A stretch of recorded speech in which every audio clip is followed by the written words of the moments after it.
So personal branding is all about that first 5 or 10 seconds, which is fundamentally, about first impressions. Well, today, I'm not convinced personal branding or personal leadership is about that first 5 or 10 seconds. In my opinion, it's a lot more than that nowadays. It's about like your DNA. You get and understand somebody in the first 5 or 10 seconds. There's no question you get that. But once you get to speak to somebody, once you get to see them over an elongated period, whether that's days, weeks, you start creating a brand for them. Now, whether you know you're doing this to people or not, it's happening.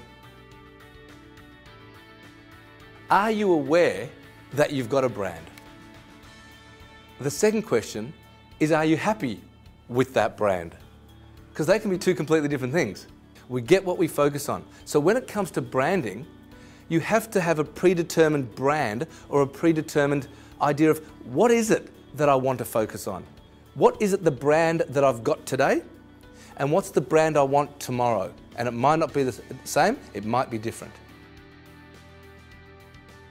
A very wise person said to me that branding in today's age is a lot tougher than what it was 10 years ago.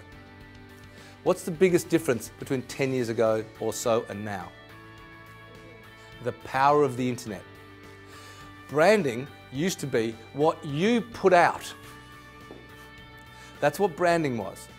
Now, things like Facebook, Twitter especially, and other social mediums can change your brand without you knowing. Choose a niche. A niche is your brand. You can say, I want to be in that niche. Good. Be a specialist in your niche. The highest paid people are niche orientated.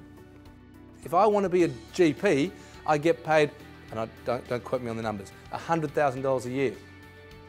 If I'm a surgeon who worries about eyes only, or I'm an oncologist, or I'm a heart surgeon, I specialise in a niche. I'm now desired more, and I'm needed more, and I'm a specialist. So become a specialist in your field. It's better to fail in originality than to succeed in imitation. Is because if you succeed in imitation, it's difficult to duplicate and keep sustainable. And you will eventually get found out that you're fake.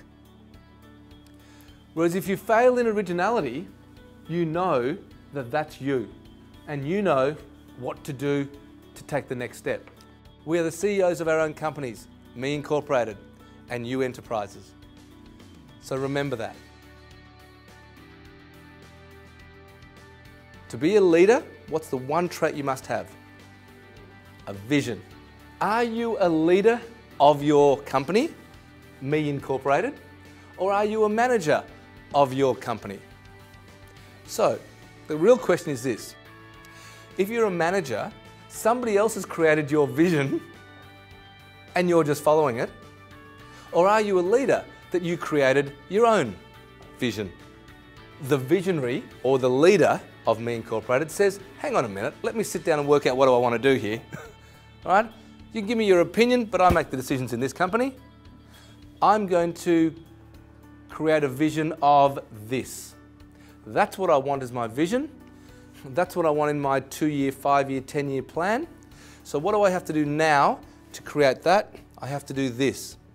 That's my first step. That's a leader. Now, I would encourage you as much as possible to be a leader, because you want to get what you want, not what other people want.